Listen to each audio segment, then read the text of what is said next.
Pablo Polinschuk es doctor en psicología y cofundador de la Facultad de Teología Integral de Buenos Aires. Es ministro ordenado de las Asambleas de Dios y ha ejercido como pastor en el Templo Calvario en San Francisco, California.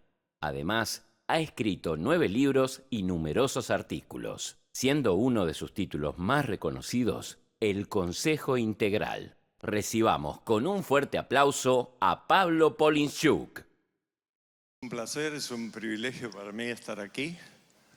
Hace mucho tiempo que he escuchado de este lugar, de sus pastores, y vuelvo a repetir, es un honor, un privilegio. Hoy vamos a tratar un tema de importancia que significa las claves de una consejería pastoral efectiva. El asunto está en definir los términos. ¿Cuál es una consejería pastoral efectiva? Perdón. Okay.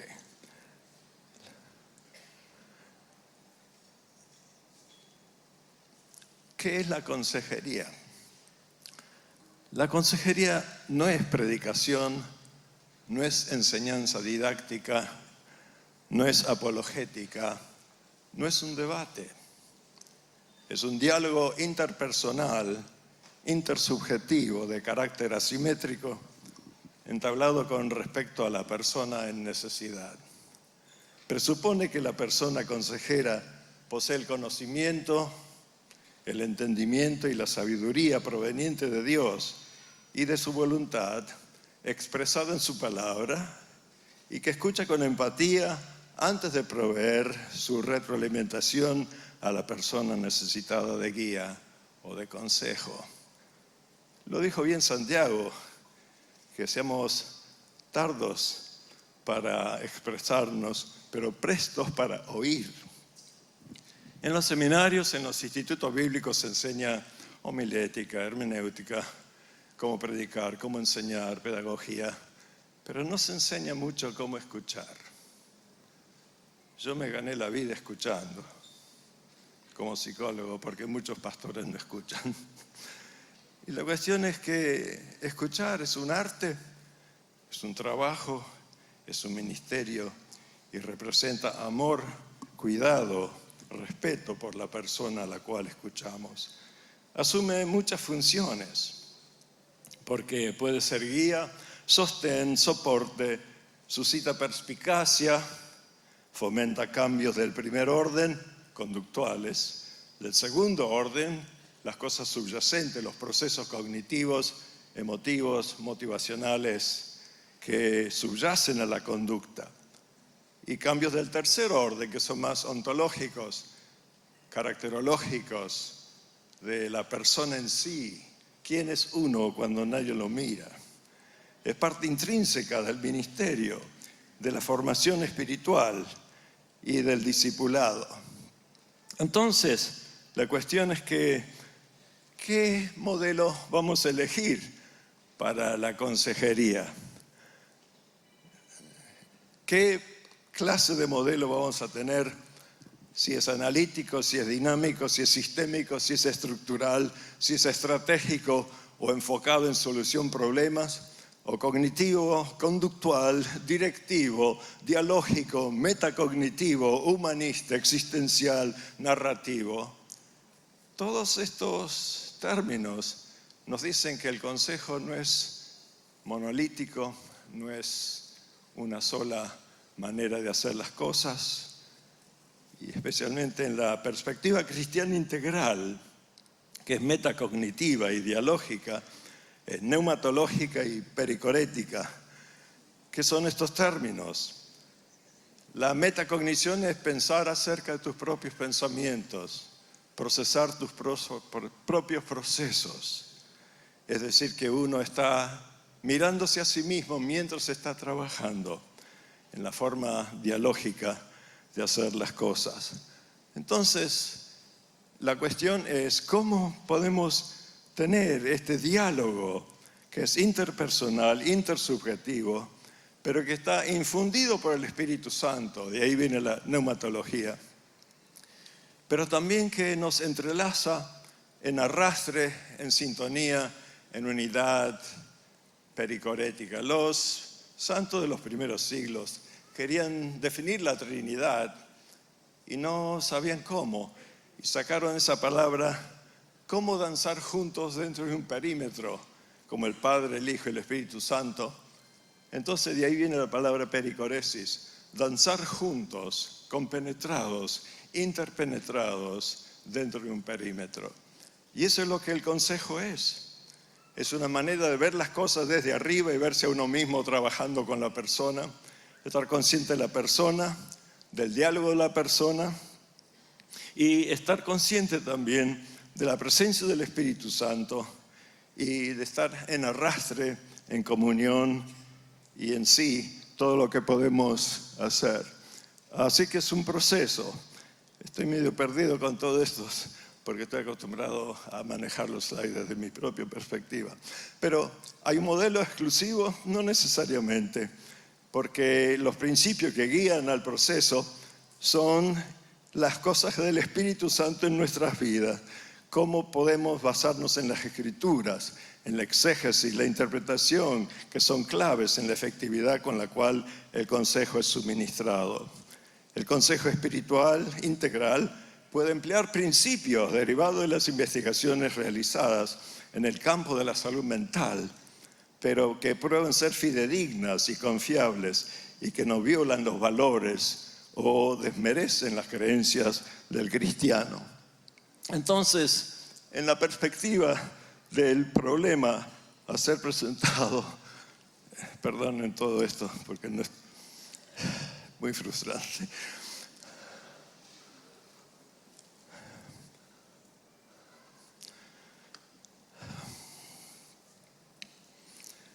Los factores componenciales del proceso que son claves es la persona en necesidad, el problema presentado, la persona consejera, el consejo proporcionado, la relación interpersonal intersubjetiva que fomenta la terceridad y la presencia real de Cristo mediada por el Espíritu Santo, y podemos ver los resultados de esto. Cuando uno enfoca a la persona, le enfoca como enfoca a un texto que hace exégesis porque quiere extraer el significado de la persona, su narrativo, su historia personal, social, su estado mental, su estado emocional, su estado espiritual, su personalidad, su rasgo de carácter, sus límites personales, sus defensas psicológicas, sus capacidades de solventar problemas, de manejar su estrés, de vencer dificultades, de contar sus monedas antes de edificar su torre, sus recursos espirituales, sociales, su motivación. Y lo que pasa es que el consejo integral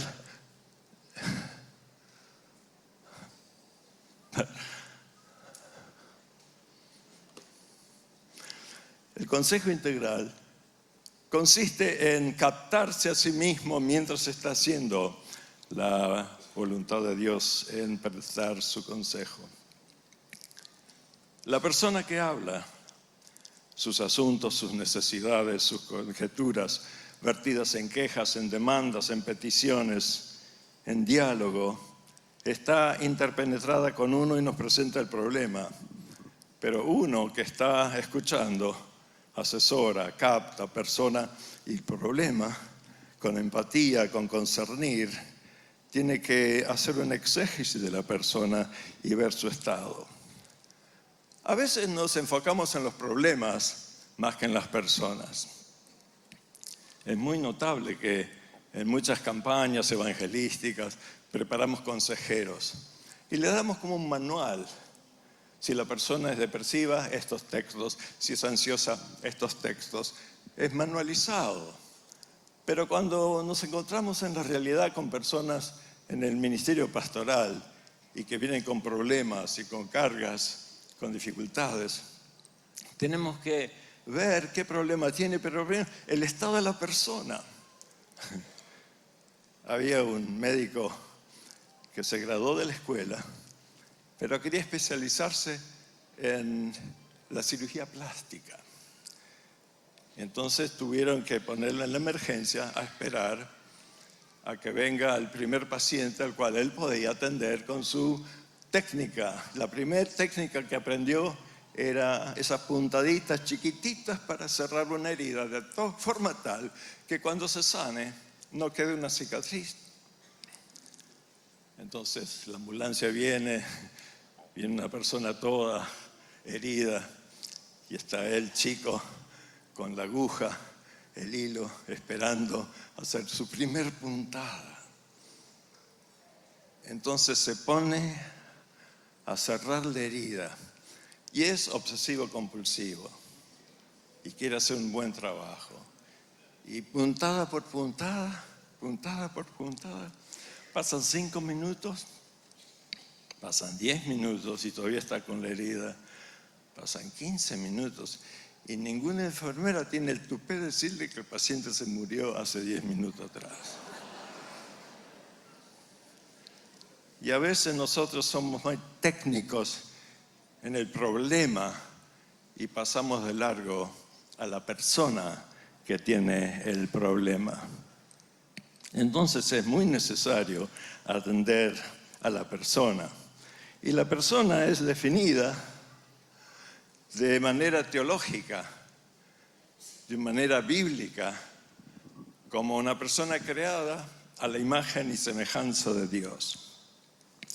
Pero Dios es proactivo, anticipatorio, y Él planeó todo antes de la fundación del mundo, incluso hacer al ser humano su imagen y semejanza.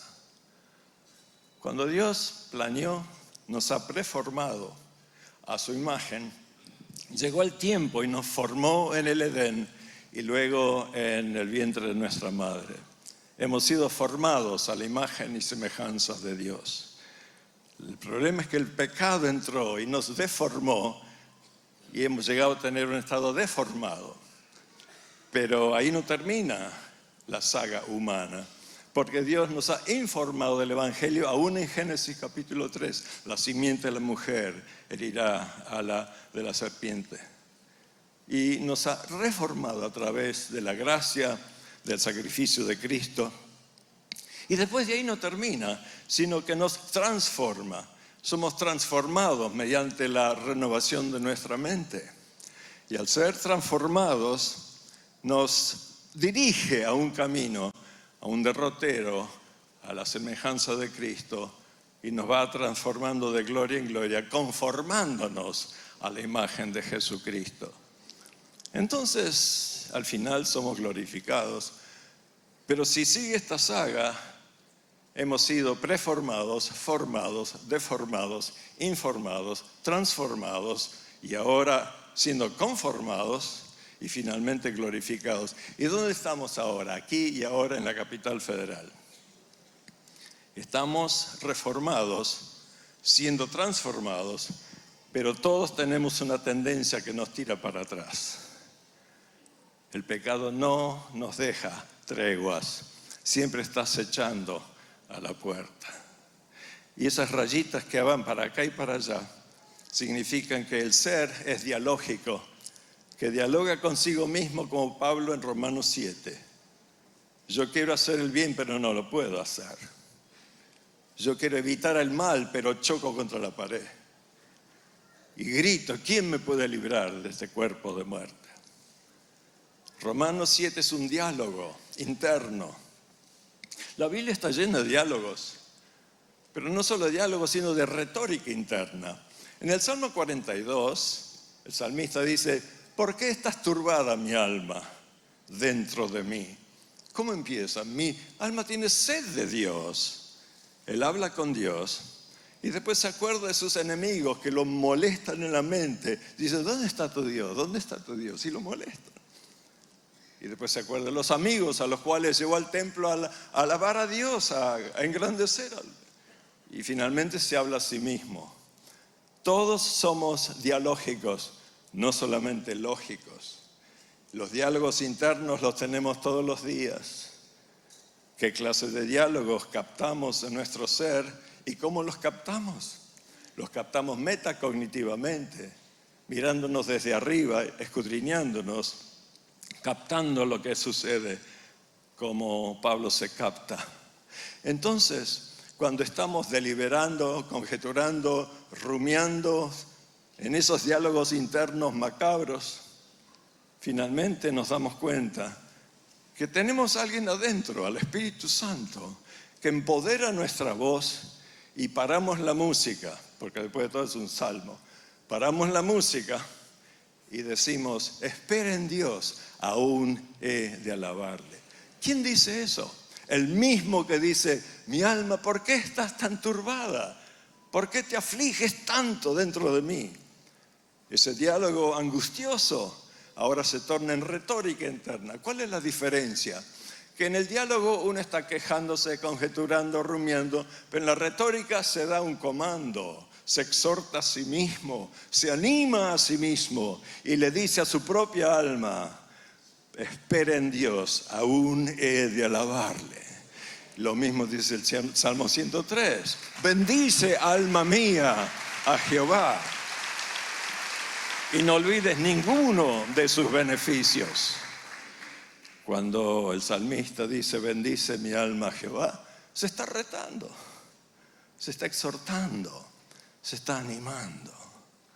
El consejo integral ayuda a las personas a captar sus diálogos internos, a desafiarlos, a confrontarlos y después emplear su retórica interna, emplear la escritura que está alojada en el ser, la presencia del Espíritu, la persona del Espíritu.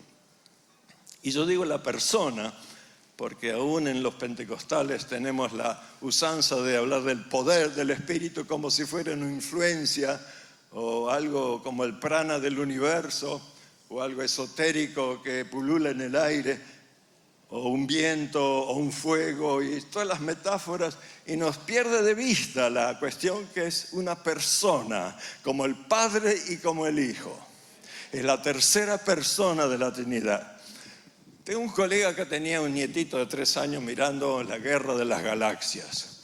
Y el chiquito con los ojos grandotes mira la televisión y de repente una figura imponente se para y en inglés dice, may the force be with you, que la fuerza vaya contigo. Y el chiquito, como era anglicano, se paró y dijo, y con tu espíritu. Pensó que era una fuerza. De la misma manera, muchos pentecostales tenemos la idea que el Espíritu Santo es una fuerza, un poder. Cambia la mente y empieza a pensar, es una persona con la cual yo puedo dialogar constantemente y que me va a ayudar a seguir para adelante. Entonces, la cuestión es que después de captar a la persona, yo tengo que interpretar a la persona. A eso lo llamamos hermenéutica, la ciencia de la teoría o metodología de la interpretación de un texto, especialmente la interpretación de la Escritura. Pero en mi trabajo por más de 40 años como psicólogo clínico, yo siempre traté a mis pacientes como un texto que yo tengo que descifrar. El narrativo o la narrativa que me presentan es un texto que yo tengo que captar, descifrar, hacer exégesis y emplear hermenéutica para poder interpretar lo que está pasando. Entonces, ahí está donde podemos ver que la exégesis nos ayuda a la hermenéutica. ¿Y qué es esto? La persona en sí está detrás del texto. Me presenta el texto en persona, pero yo soy el intérprete del texto. Como pastor, como consejero, como terapeuta, yo tengo lentes mediante los cuales yo interpreto la realidad que se me presenta. ¿Quién de nosotros tiene lentes pristinos? ¿Quién de nosotros tiene lentes tan regenerados que nada lo ha afectado? Ni la cultura, ni el etnocentrismo, ni el racismo, ni los prejuicios. Nada nos ha afectado. ¿Quién tiene lentes claros y meridianos? No hay justo ni aún uno. No hay quien entienda. La gracia de Dios nos redime, nos salva. La Escritura condiciona nuestros lentes. Pero aún así, ¿cómo interpretamos la Escritura? Ustedes como pentecostales de las Asambleas de Dios son bastante arminianos. Y vino el calvinista a tu sesión de consejería y dice, la verdad que metí la pata y sé que soy pecador, pero igual, una vez salvo, siempre salvo. Y usted le dice, perdóname muchacho, déjame corregirte. Es que uno tiene lentes arminianos, otros tienen lentes calvinistas. Uno tiene lentes fundamentales, otros tienen lentes liberales. La teología, el Espíritu Santo. Y según cómo uno entiende al Espíritu Santo, cómo limpia su mente y la renueva y la transforma. Pero también la familia nos puso lentes. Las personas alrededor, la socialización y también la comunidad. Y todos somos sujetos a los embates de las corrientes de este siglo. Por eso Pablo dice, no os conforméis a los dictámenes, a las filosofías, a las corrientes de este siglo, sino sed transformados a través de la renovación de vuestro entendimiento. Mi mamá era ucraniana, sembraba pepinos, cosechaba, lo metía en vinagre con especies y en 2 o 3 semanas se volvían picles. ¿Sabe lo que es un picle, no? Viene del inglés, pero somos argentinos. La cuestión es que no podemos ignorar el vinagre en el cual los pepinos se vuelven picles. El mejor de los cristianos lo metemos en este cosmos y muchas veces su mente se vuelve un picle con todas las filosofías que lo están. No, y el vinagre no baña la superficie del pepino. El vinagre penetra las fibras ontológicas, superestructurales, las micelas, todo eso son afectados por el vinagre. Por eso la mente debe ser renovada. Cuando yo era chico, mi iglesia se peleaba por minuciosidades legalistas. Si las mujeres podían usar el saquito detrás del codo, antes del codo, debajo de la rodilla, abajo, arriba. Y yo le preguntaba a mi papá, que era pastor, ¿qué pecado hay en el codo y en la rodilla? ¿Qué pasa? ¿Por qué tantas cosas? Y tardaban 2 o 3 horas, pero chismeaban a lo loco. Uno se levantó y dijo, vos me hiciste algo malo. ¿Cuándo? El 3 de febrero de 1973. No perdonaban, no olvidaban, no hacían nada, no eran unilaterales, incondicionales, proactivos, llenos de gracia, llenos de misericordia, no perdonaban, no, pero se fijaban en la corbata, en la manga y doctrinas de morondanga que simplemente eran lo que estamos. Yo quiero ver la persona y procesar a esa persona como un sujeto relacional. La persona que viene a mi sesión de consejería es un objeto de análisis. ¿Te das cuenta de la diferencia entre un objeto de análisis y un sujeto relacional? Yo no paro en el objeto de análisis en el texto. Yo quiero conocer a la persona.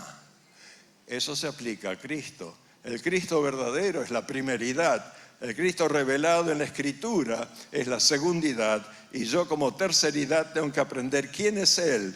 No solamente como objeto de análisis. Cuando nació, cuántos milagros hizo. ¿Qué? Yo tengo que aprender a Cristo.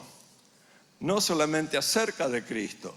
Efesios 4:23 dice, no habéis aprendido así a Cristo. Una cosa es aprender acerca de Cristo, otra cosa es conocerlo personalmente. Una cosa es conocer acerca de una persona que me refirieron para que lo aconseje, y otra es realmente conocer al personaje. El año que viene voy a cumplir 60 años de casado con Frances, a la cual conocí en la casa de Luis Palau mientras hacía una campaña con Juan Carlos Ortiz, y 120 convertidos, bautizados, dejamos un pastor y seguimos caminando con un evangelismo agresivo. Y después de tantos años, me atrevo a preguntarle, ¿vos me conocés a mí? Cuando hablamos de una condición intersubjetiva, ¿quién conoce la subjetividad de la otra persona? La persona te trae un narrativo. ¿Qué sabes si es cierto, figurado, ilusorio, o si es una fantasía, o si es una deliberación psicótica? Yo tuve muchachos que venían y me decían, yo soy el testigo que anuncia la venida del Mesías. Y eran seminaristas evangélicos que tuvieron un brote psicótico. Cuando hay una persona en mi oficina con la manito acá y un sombrero medio raro y piensa que va a conquistar Europa porque es Napoleón, ¿le creo? Bueno, cada persona tiene un narrativo subjetivo, a su manera, fenomenológico, como lo entiende. Entonces, ojalá que entienda este diagrama, porque la verdad es que nosotros vemos la apariencia de la realidad y no la realidad misma, la sombra de la realidad y no la realidad misma. Y a veces damos un consejo equivocado porque nos guiamos por la fenomenología, por la apariencia, y no conocemos el dilema real de la persona. Pero alguno de ustedes dirá, Pablo, no te preocupes, yo tengo el don de discernimiento y ni necesito prepararme, el Espíritu me revela a mí qué caso. Y yo, sí, te revela. Si el otro día venía una persona así, yo, tenés espíritu de cojera. ¡Oh!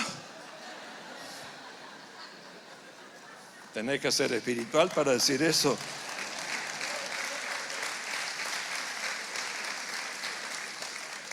Entonces, cuando hablamos del problema a ser abordado, tenemos que hablar de... Perdón. ¿Qué está pasando acá? Me dijo un teólogo que la mitad de los demonios se hundieron en el mar de Galilea y la otra mitad se metió en las computadoras. El problema a ser abordado es que tiene que ser abordado en la perspectiva temporal. ¿Es esto una crisis? Una crisis es algo agudo, una catástrofe que hay que atender inmediatamente. ¿Es algo agudo? Algo que está pasando en el último mes. ¿O es algo crónico? Que después de 6 meses todo es crónico. Y hay diferentes consejos, así que cuando hablamos de claves, no es una toga que los viste a todos, es un sastre a medida. Entonces, si es una crisis o un problema agudo o crónico, tiene que ser abordado de diferentes maneras. ¿Qué tipo de problema? ¿Personal? ¿Intrapsíquico? ¿Depresión? ¿Ansiedad? ¿Desorden de estrés? ¿O interpersonal? ¿Problema marital? ¿Familiar? ¿O es situacional? Yo tengo personas de Japón que el tsunami arrasó con todos, vinieron a América, tenían que tratar con un desorden postraumático que causó el tsunami. El problema es definido y concretizado en sus antecedentes. Una señora viene y me dice, mi chico tiene problema de carácter. Contame más, ¿qué problema tiene? Bueno, es que mi chico patea los bancos de la iglesia enfrente y raya los papeles que nos dan para seguir el formato y tira bastantes rabietas.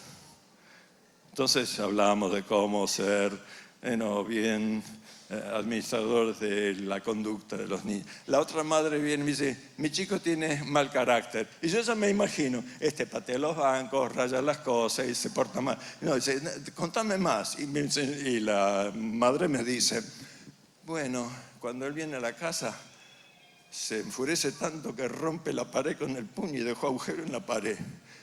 Mordió al perro al otro día. El chico mordió al perro. La policía viene cada tanto porque es otra clase de carácter, ¿sí o no? Entonces, porque te dicen una rúbrica, no necesariamente sabes lo que te están diciendo. Hay que averiguar los antecedentes, la frecuencia, la intensidad, la duración y las consecuencias del problema. 5 variables que tenemos que tener en mente.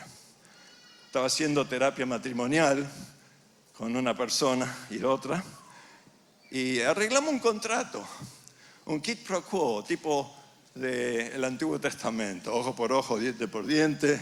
Si te portas bien, te bendigo. Si te portas mal, te maldigo. Un contrato así, bilateral, condicional. Y ella me dice, él no me quiere más. ¿Cómo que no te quiere más? Es que no me abraza, no me besa. Entonces las 5 medidas, antecedente, frecuencia, empezamos una consejería con esta señora. Era pastoral porque era en la iglesia de San Francisco donde era pastor. Entonces yo le dije, bueno, ¿por qué no le decís a tu marido, yo quisiera que me beses, yo quisiera que me abraces? Una petición. Entonces yo voy al marido y yo, la última vez que hablé con tu señora, me dijo, ella quisiera que la abraces y la beses. ¿Es mucho para vos? Y bueno, voy a tratar. Pero no es fácil. Si usted conociera a mi señora, no es fácil besar. Bueno, entonces trabajo, ¿no? Sí, es trabajo. Entonces voy a la señora y dice, su marido está dispuesto a trabajar. Y la va a besar y besar. Pero ¿cuánto sería suficiente? ¿Una vez por día? ¿2 veces por día? Bueno, 3 veces por día por lo menos. Entonces voy a él y dice, tu señora quiere que la beses 3 veces por día. 3 veces. Pero decime qué es lo que vos querés para que yo vaya y hago ojo por ojo, diente por diente. Y él va y él le pide que tenga más afecto, que tenga más relación de este tipo. Entonces yo voy y hago una tratativa. Entonces quedamos 3 besos por día. Y ella va a hacer lo que él quiere también. Los dos ganan, nadie pierde, es un buen contrato.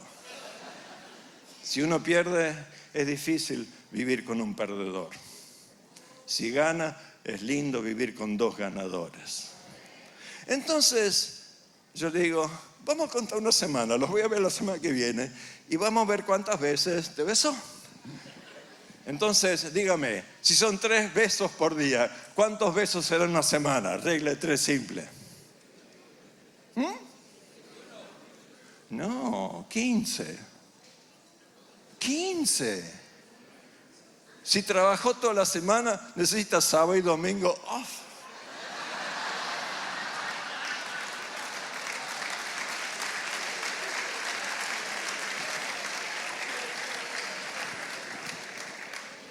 Otro matrimonio y la viejita dice, hace 40 años que no me da un regalo mi marido. 40 años.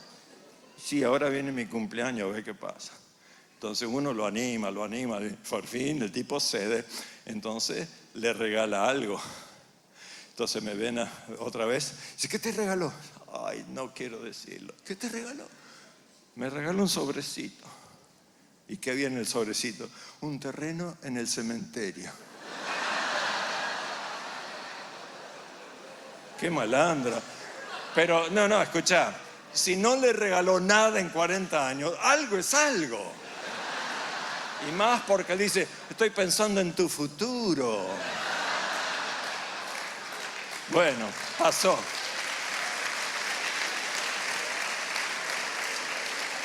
La cuestión es que el próximo año viene y se olvidó otra vez. Y yo dice, che, ¿qué pasó? ¿Pasó qué? Mi cumple. Y después le dice, pero si todavía no usaste lo que te regalé el año pasado. Bueno, hay de todo, digamos.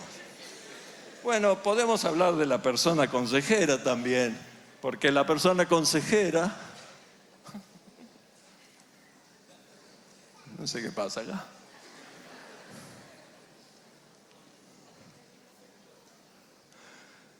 La persona consejera, sus rasgos característicos, digamos, sus dotes, valen, el fruto del espíritu. La consejera o el consejero tienen que ser personas sabias. La sabiduría es el producto del entendimiento de la realidad. El entendimiento es el producto de conjeturar y de asesorar los datos empíricos de la realidad. Así que el conocimiento viene primero, el entendimiento viene después y la sabiduría es el pináculo. tiene que tener una formación caracterológica, espiritual, y tiene que tener esas agallas de tener un buen límite y de no dejarse arrastrar por los problemas de la persona, sino ser objetivo acerca de la subjetividad propia y la de las personas. Si la persona consejera, cuando escucha a una persona con tanta ansiedad, se vuelve más ansiosa que los aconsejados, hay un problema. Entonces, la formación caracterológica, espiritual, educacional, ministerial, y les digo un secreto, no es soplar y hacer botellas. Es mucho trabajo prepararse para ser un consejero. ¿Y qué postura terapéutica tiene? Todas las investigaciones de Rogers y de sus discípulos y cuántas otras personas que estudiaron la consejería desde el punto de vista empírico, nos dicen que hay factores que aumentan la capacidad, que son claves en un consejo efectivo. Es la empatía con la cual uno trabaja. ¿Qué es la empatía? La empatía es la capacidad de caber en el mundo de la otra persona, entender sus cuitas, conocer sus problemas.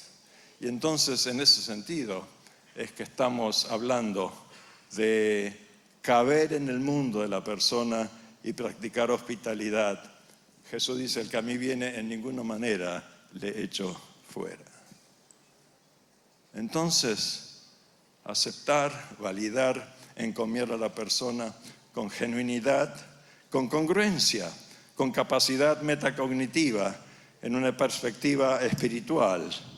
Y también ser un ejemplo que transmite como segundidad la primeridad del consejero de consejeros, Jesucristo.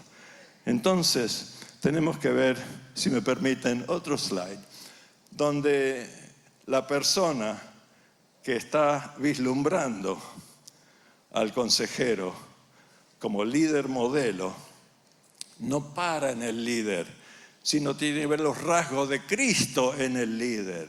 Y a eso lo llamamos una transejemplificación.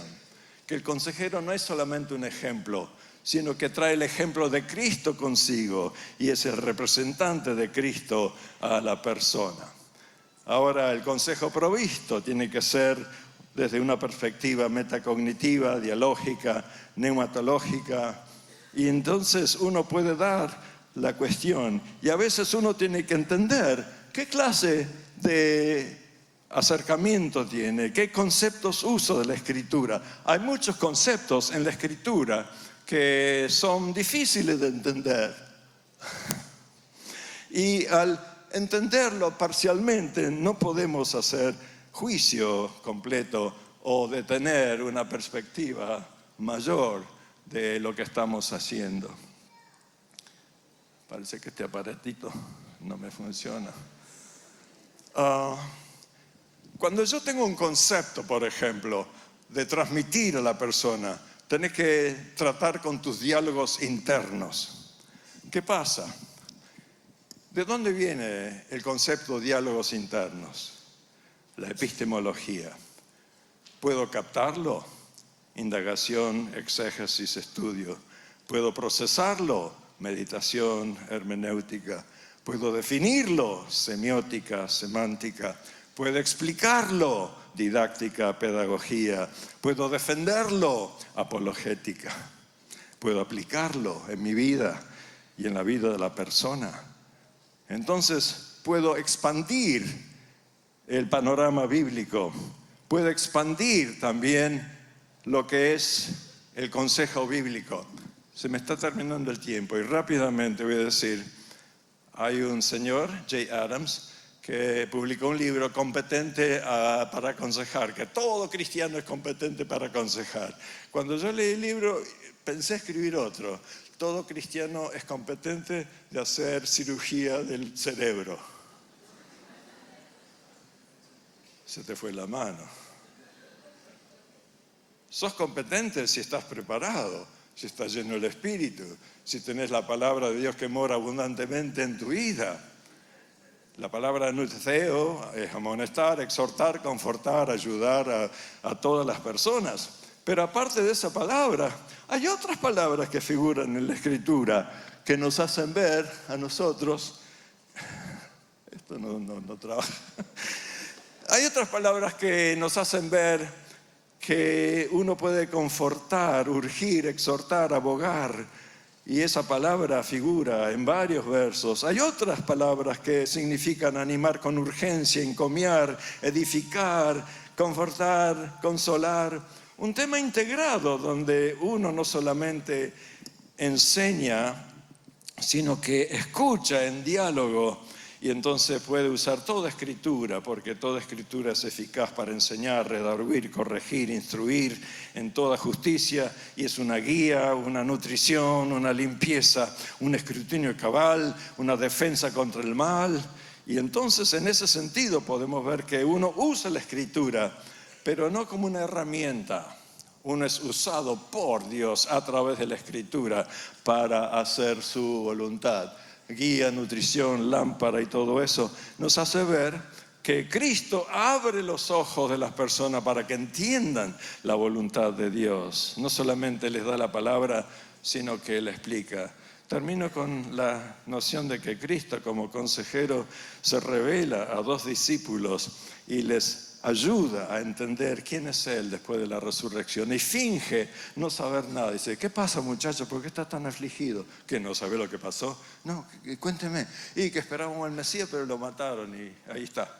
Ahí está. Y comenzando con Moisés, Génesis, Éxodo, Levítico, Números, Deuteronomio, y todos los profetas, Isaías, Jeremías, Daniel, y los salmos. Todo el día, la mejor exposición de todo el Antiguo Testamento a dos personas. Y al final, cuando se abre y les da el pan, se va. Él decía: ¿no ardía nuestro corazón cuando nos abría el sentido para comprender la Escritura? Así que, consejeros, no solamente tiren versos como una ametralladora, sino que abran la Escritura para que sea comprensible, para que edifique, para que exhorte, para que haga la voluntad de Dios en la vida. Háganlo con empatía, con resolución. Háganlo de una manera tal que el consejo es provisto de una manera fantástica. Entonces, termino diciendo: ¿y cómo vas a hacerlo? Hay 4 maneras de dirigirnos a la gente. Una es decirle lo que tienen que hacer. Somos expertos en decirle a la gente lo que tienen que hacer, aunque no nos escucha y aunque no le importa lo que decimos a veces. La segunda es venderle una idea para que la compren y corran.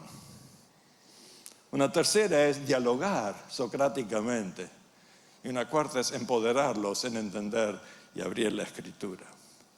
A veces como pastores somos expertos en decir y en vender ideas, pero como consejeros tenemos que dialogar y empoderar a la gente para que entienda lo que estamos transmitiendo. ¿Por qué? Porque hablamos del logos encarnado y del logos de la palabra. Pero ¿sabes cómo se llama Juan? Yo soy el foné que clama en el desierto, no el logos. No confundas. Uno es la resonancia, la voz de aquel que clama en el desierto. Que la gente se arregle con Dios. El Señor les bendiga, perdonen todas las cosas que pasaron con la presentación. A pesar de todas las dificultades, espero que algo caiga en tierra buena.